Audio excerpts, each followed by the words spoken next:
Did the Anunnaki use Mars as a way station? Evidence of ancient nuclear weapons on Mars in the Cydonia Plateau, where we have the face and pyramids.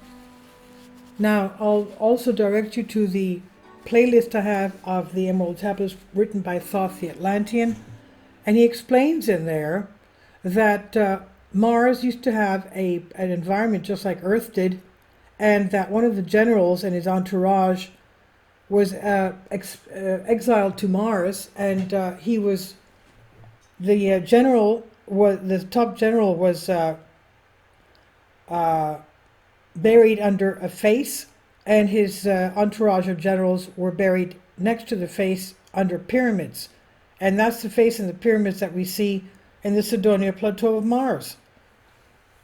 And he says that they were there because of the fact that when the Atlanteans, extraterrestrials, would leave Earth, they would pass by Mars and would know where he was buried. So that's, I would advise that you listen to the Emerald Tablets. I have the playlist for you, Emerald Tablets playlist.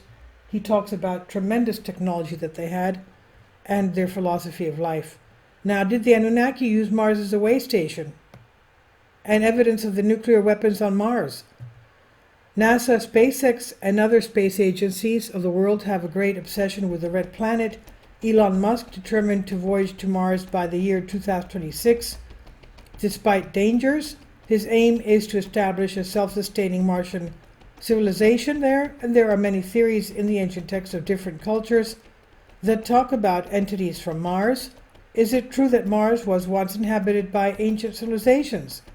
There is no official answer to this, but ancient alien theories have much evidence to prove the existence of a Martian civilization.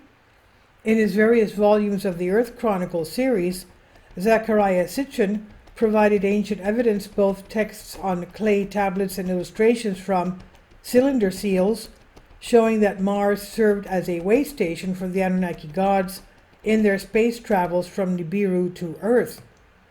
In the Lost Book of Enki, Zecharia Sitchin wrote, in regard to the face on Mars, that it marked the burial place of an Anunnaki leader named Alalu, a great rock made in the shape of a face, a human face, and wearing an astronaut's helmet, covered a cave in which the dead Anunnaki leader was buried. The existence of large caves or caverns on Mars, topped by shaped rock structures that were later revealed by NASA, was thus actually written about in Zechariah's The Lost Book of Enki. Mars, an Anunnaki way station. Sumerians never claimed the achievement of visiting Mars for themselves. They wrote on their clay tablets about the Anunnaki who came to Earth from their planet Nibiru, or Planet X, whose elliptical orbit around the Sun lasts some 3,600 years. Many ancient texts unearthed by archaeologists that deal with the Anunnaki, their comings and goings, and the astronomical knowledge about, among other sciences, that they bequeathed to mankind have been revealed and explained in a series of books, beginning with the 12th planet. And besides, the texts were accompanied by illustrations found on clay tablets or drawn on cylinder seals, and in the texts dealing with the actual space travel between the planets, Earth was designated as the 7th planet, which indeed it is, but only if one counts from inside, where Pluto would be the 1st, Neptune the 2nd, Uranus and Saturn the 3rd and 4th, Jupiter the 5th, Mars 6th, Earth the 7th. In those texts, Mars was called the way station, a stopover place between Nibiru and Earth. In their texts, the Sumerians wrote that the Anunnaki traveled to Earth in groups of 50, the first team under the leadership of Ea.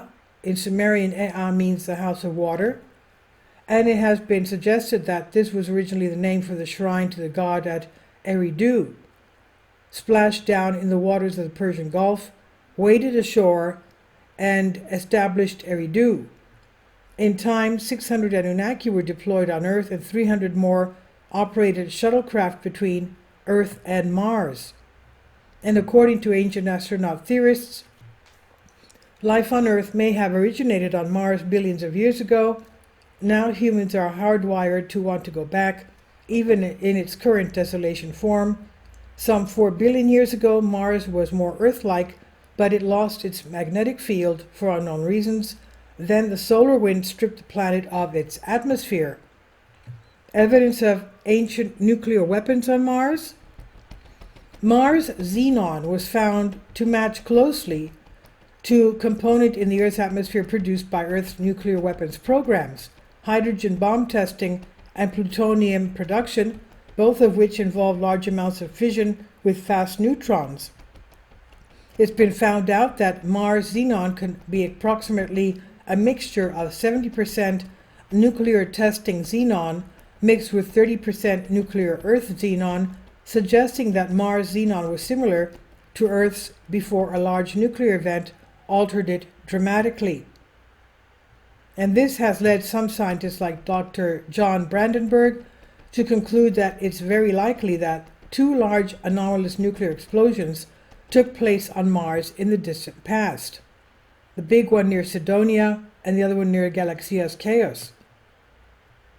Now, the approximate northern Martian Paleo-ocean shoreline, dashed lines there, approximate location of possible nuclear explosions discussed in the article showing Cydonia Mensa and Galaxias Chaos, locations of reported artifacts, and the location of Mars rover also marked. Now, in the paper, Dr. Brandenburg argues that Mars shows, quote, based on new data, evidence that during this period of Earth-like climate, biological evolution produced at length a humanoid civilization, leaving ruins at several sites, Cydonia Mensa and Galaxias Chaos being 2 sites most intensively investigated. Data from these sites formed the basis for the Cydonian hypothesis, according to Brandenburg, Di Pietro, and Molinar in 1991, of an ancient, indigenous, approximately Bronze Age civilization on Mars. After going through available data on Mars, Dr. Brandenburg concluded that at least 2 massive airborne explosions occurred with fusion devices similar in design to those on Earth. However, there are many scientists who disagree with Brandenburg, saying that there is a natural explanation by which the anomalous gases and elements on Mars can be explained. But Dr. Brandenburg firmly sticks to his theory, saying that Xenon 129 on Mars is likely the production of a nuclear process. Do Japanese ancient tombs and Mars' large symmetrical structure belong to the same creator?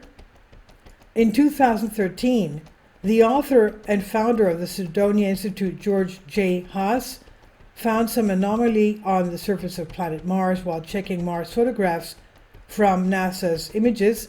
He noticed a large formation protruding from the surface of the red planet, and Haas found out that there were no other geographical features around this peculiar formation. This huge rocky part was symmetrical in nature and had a strange shape of a keyhole. Haas doubted that the large emerged rock part was of a natural formation. In the field of astronomy, when scientists look for a sign of activity on other planets, they look for structural symmetry, and the photo could possibly initiate the fact that the keyhole formation is an artificial structure, probably made by extraterrestrials. According to ancient astronaut theorists, this photo turned out to be a gem to prove that in ancient times Mars and Earth were visited by the advanced extraterrestrial race, and they believe that a strikingly similar artificial formation exists right here on Earth, hence the Kufan. And this is by House and Wise Vicky Verma. Please leave your comments. Thank you for your support. Please support my Patreon account. The daily posts are 5 videos daily, and they are totally different from what I have on my YouTube channel. Thank you so much for your support and that you find all my content so interesting. You'll find the Patreon account details in the description box below.